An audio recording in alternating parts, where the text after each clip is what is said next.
이사야서 2장 1절부터 22절 말씀입니다.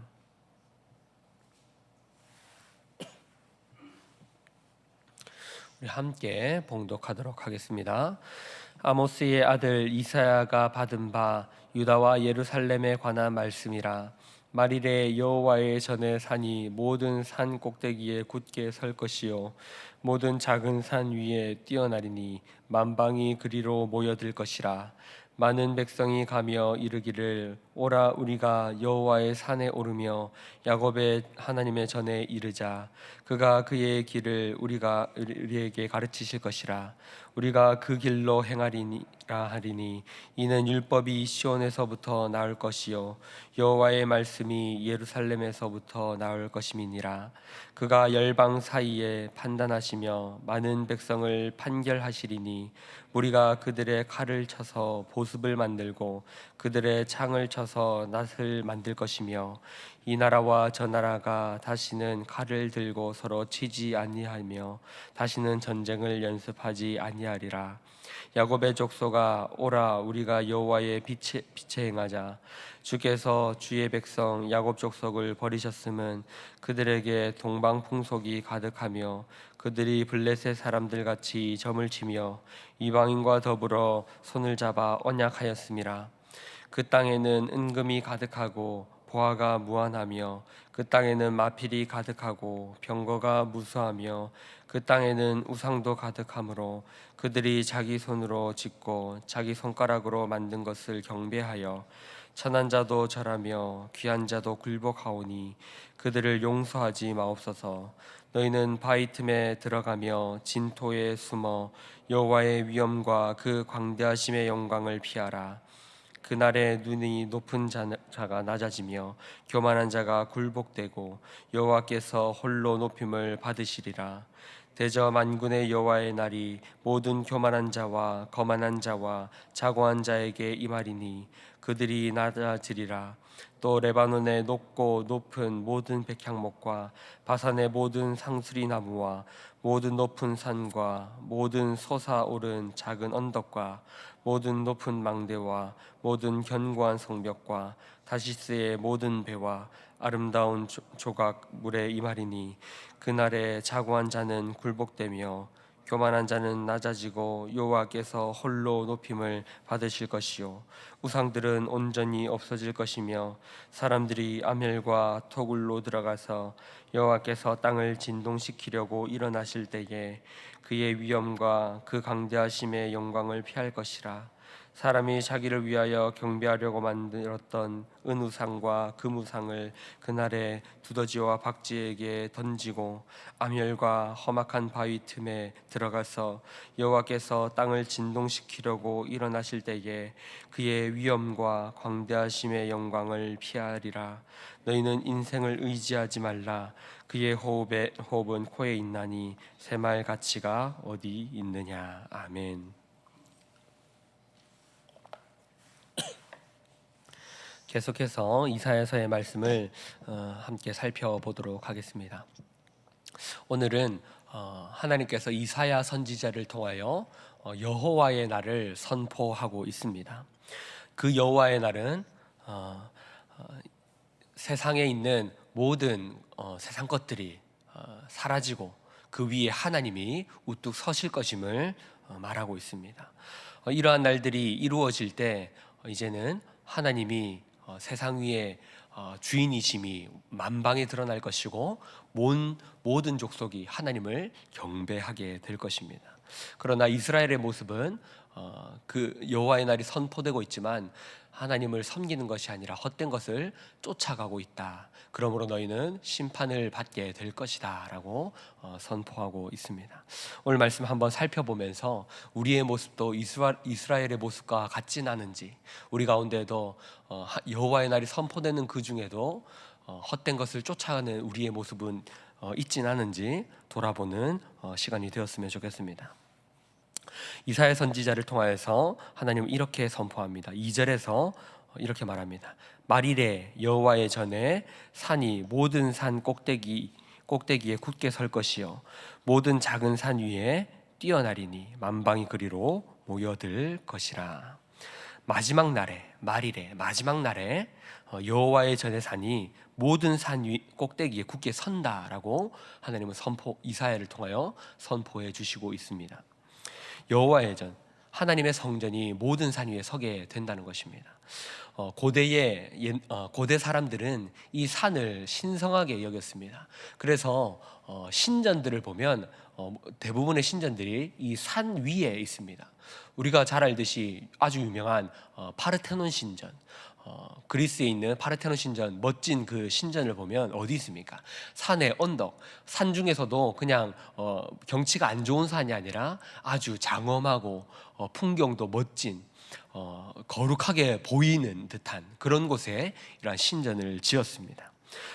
뿐만 아니라 우리나라도 이런 말이 있죠. 산신령, 신령한 분이 산에 있다라고 여겼습니다. 그래서 산은 고대인들에게 거룩한 것으로 여겨져 왔습니다. 그런데 여호와의 전이 어떻게 된다는 것입니까? 모든 산들의 꼭대기 위에 설 것이다. 모든 산들 위에 여호와의 전이 세워질 것이다. 헛된 것들을 쫓아가고 세상이 높은 줄 알고 세상의 높은 것들을 쫓아갔지만 그러나 여호와의 전이 그 위에 설 것이다. 무슨 말입니까? 만왕의 왕이시오 만주의 주이신 하나님이 높아질 것이고 그 하나님을 예배하는 여호와의 전, 하나님의 성전이 그 산들 위에 설 것이다 라고 말하고 있는 것이죠. 하나님이 마지막 날에 하나님이 세상의 왕이심이 드러나게 될 것임을 선포하고 있는 것입니다. 그렇게 될 때 또 어떻게 됩니까? 3절은 이렇게 말합니다. 많은 백성이 가며 이르기를 오라 우리가 여호와의 산에 오르며 야곱의 하나님의 전에 이르자. 그가 그의 길을 우리에게 가르치실 것이다. 지금 사람들은 하나님의 말씀을 듣기를 즐거워하지 않습니다. 하나님에 대해 알기를 즐겨하지 않습니다. 하나님의 백성들은 하나님의 말씀을 듣기를 원하지만 세상 사람들은 그렇지 않습니다. 그러나 마지막 날에 하나님이 모든 산들 위에 서게 되시고 하나님이 세상의 주인이심이 드러나게 될 때에 어떻게 됩니까? 모든 백성들은 하나님의 말씀을 듣기 위하여 하나님의 전으로 나아가게 되는 것입니다. 이것은 먼저는 하나님의 백성들이겠지요. 하나님의 백성들이 하나님의 전에 나아가서 하나님의 산으로 가서 하나님의 말씀을 듣고 가르침을 받기를 원하게 된다라는 것입니다. 그리고 그 하나님의 나라가 임할 때에, 하나님의 날이 임할 때에 어떻게 됩니까? 전쟁이 사라지고 평화가 임하게 됩니다. 4절의 하반절에서 이렇게 말합니다. 이 나라와 저 나라가 다시는 칼을 들고 서로 치지 아니하며 다시는 전쟁을 연습하지 아니하니라. 하나님의 나라는 평강의 나라입니다. 평화의 나라입니다. 안식의 나라입니다. 서로가 서로를 미워하지 않고 서로가 서로를 향하여 칼을 들지 않는 샬롬의 나라입니다. 하나님의 날이, 여호와의 날이 임하게 되면 다시 그 평화의 날이 찾아오게 될 것이고, 그리고 이 세상은 샬롬으로 가득하게 될 것입니다. 그러나 이 마지막 날을 선포하고 있지만 하나님의 마지막 때에는 이런 놀라운 일들, 하나님의 날들을 이루실 것이지만, 그러나 이스라엘은 지금 하나님을 멀리 떠나 우상을 숭배하며 헛된 것을 쫓아가고 있습니다. 그래서 하나님은 이스라엘 향하여 심판을 선포하고 있습니다. 너희가 마지막 날에는 이런 날이 이루어질 것을 보게 될 것이지만 너희는 지금 심판을 받게 될 것이다. 그 이유는 무엇입니까? 그들이 행하였던 일들을 또다시 하나님은 이사야 선지자를 통하여 고발하고 있습니다. 6절에서 이렇게 말합니다. 주께서 주의 백성 야곱 족속을 버리셨음은 그들에게 동방 풍속이 가득하며 그들이 블레셋 사람들 같이 점을 치며 이방인과 더불어 손을 잡아 언약하였음이라. 아멘. 무엇입니까? 이스라엘 백성들이 지금 하나님을 잡지 않고 이방인들의 손을 잡고 있습니다. 그들이 하는 대로 동방의 풍속과 점수를 치며 자신들의 앞날을 묻고 있습니다. 하나님 보시기에 얼마나 탄식할 노릇이십니까? 하나님은 모든 산들 위에 서실 분이시며 모든 세상을 다스리실 분인데, 그리고 그 하나님께서 이스라엘 백성들을 택하여 주셨는데 그 택함 받은 백성들이 자신은 하나님의 백성이라 말을 하면서도 이방인들과 같이 점을 치고 이방인들의 풍속을 따라가고 있습니다.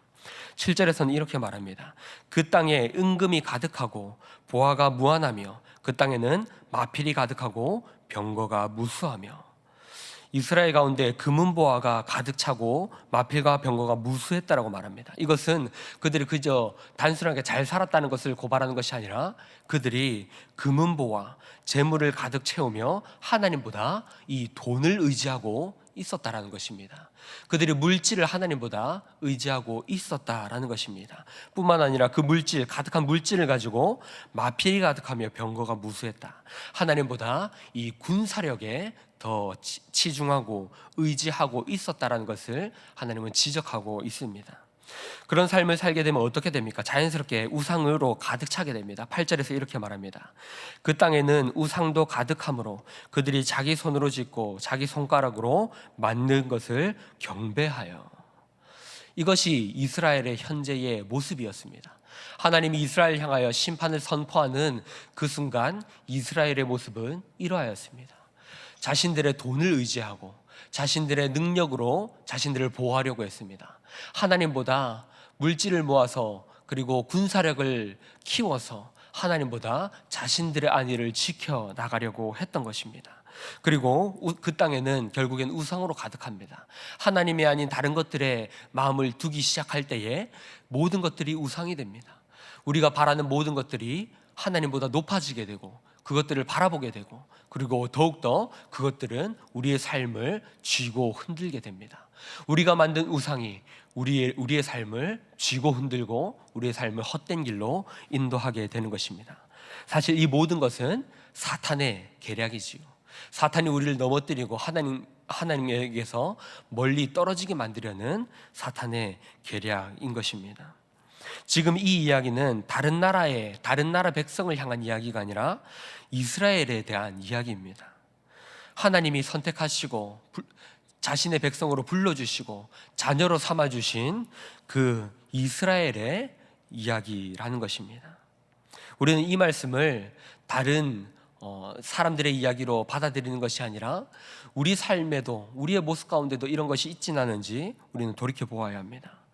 헛된 것으로 가득 차 있고 하나님의 백성이라 자신들의 입으로 말하면서도 이런 세상 것들을 쫓아가는 이스라엘의 모습, 우리에게도 이런 모습이 있지 않은지 우리는 돌아보고 회개해야 하는 것입니다.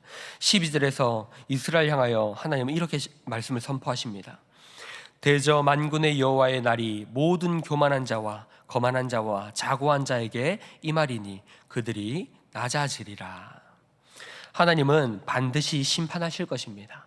하나님을 의지하지 않는 자들, 교만한 자들, 거만한 자들, 그리고 자고한 자들, 스스로 높이는 자들, 이러한 자들을 하나님은 결국에는 심판하실 것입니다.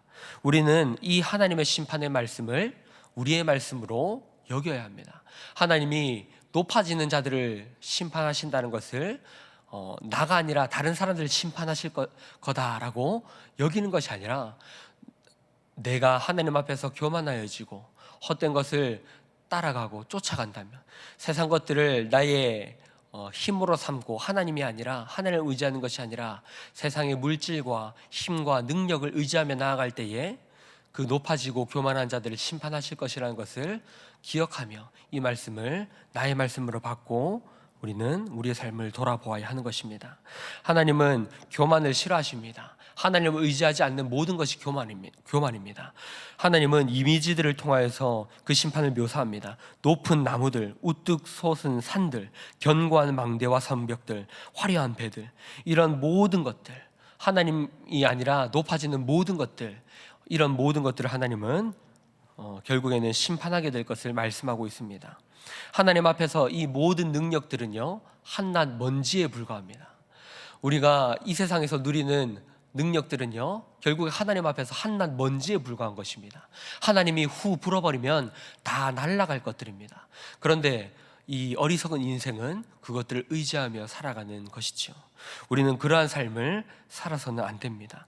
하나님의 심판이 임할 때에 20절에서 이렇게 말합니다. 사람이 자기를 위하여 경배하려고 만들었던 은의상과 금의상을 그날의 두더지와 박쥐에게 던지고.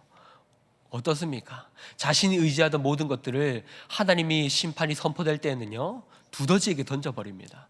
박쥐에게 던져버립니다. 보잘것없는 것들에게 이것이 아무 의미가 없고 쓸모가 없었다는 것을 깨닫게 되고 그런 것들을 던져버리게 되는 것입니다. 우리는 마지막 날에 이것을 깨닫는 것이 아니라 이 말씀이 선포되는 이 순간 우리가 헛된 것을 쫓아가지 않아야 됨을 깨달을 수 있어야 합니다. 사랑하는 성도 여러분, 우리가 의지했던 모든 것들이 무너지고 그리고 헛된 것임을 깨닫게 되는 이 마지막 날에는 깨닫게 되는 날이 오게 됩니다. 우리는 그 날에 헛된 것을 깨닫는 것이 아니라 이 말씀이 선포되며 이 말씀 가운데 살아가는 그 날마다 우리가 하나님 외에는 모든 것이 헛되다는 것을 깨달을 수 있어야 합니다. 그러므로 우리는 이 말씀을 통하여 무엇을 배울 수 있습니까? 우리는 오직 하나님만을 높여야 하는 것입니다. 우리의 재물과 능력과 그리고 세상적인 지위, 영광, 명예가 아니라 우리는 오직 하나님을 높이는 하나님 중심의 삶을 살아야 합니다. 그러므로 우리는 교만하지 않아야 합니다. 하나님보다 높아진 무언가가 있습니까? 하나님보다 내 마음 가운데 높아진 어떤 것이 있습니까? 그 모든 것들은 나를 높이는 것이며 하나님보다 교만하여 지는 스스로가 높이려고 시도하는 모든 교만이라는 것을 우리는 기억하며 겸손히 하나님 앞에 엎드려야 합니다. 비록 지금 우리의 삶의 모습은 능력이 없어 보일지도 모릅니다. 그래서 세상의 능력을 쫓아갈지도 모릅니다. 그러나 그런 삶을 살아가지 맙시다. 우리는 이 말씀처럼 언젠가는 여호와의 날이 임하게 된다는 것을 기억하고 세상 것들을 쫓아가는 것이 아니라 세상처럼 높아지기를 바라는 것이 아니라 우리 삶 가운데 오직 하나님만이 높아지기를 간절히 바라며 기도하며 그러한 삶을 살 수 있기를 주님의 이름으로 축복합니다. 이 말씀 앞에 선 저와 여러분이 오직 여호와의 날만을 고대하며 기다리며 하나님만이 높아질 것을 우리는 기도하며 하루하루를 살아갈 수 있기를 주님의 이름으로 축복합니다. 들으신 말씀을 생각하며 함께 기도하며 나아갈 때에 이렇게 기도하면 좋겠습니다. 하나님의 말씀을 따라서 세상을 살아갈 수 있는 은혜를 더하여 주시옵소서. 하나님, 세상의 가치, 세상의 방법들을 따라가는 것이 아니라 하나님, 우리가 이 말씀을 붙들고 세상을 살아가게 하여 주시옵소서. 세상을 살아갈 때에 말씀대로 여호와의 날을 바라보며 하나님의 방법대로 살아가는 우리가 되게 하여 주시옵소서라고, 말씀대로 살아가는 우리가 되게 하여 주시옵소서라고 들으신 말씀을 생각하며 기도하도록 하겠습니다. 그리고 앞에 모이시는 기도 제목대로 기도할 때에 특별히 우리 다음 세대를 위하여 우리 성경학교와 수련회를 준비하고 있는데 앞두고 있는데 이 자녀들이 믿음으로 잘 자라나도록 특별히 우리의 자녀들을 위하여 기도하여 주시고 또 개인의 기도 제목을 놓고 기도하시도록 하겠습니다. 기도하겠습니다.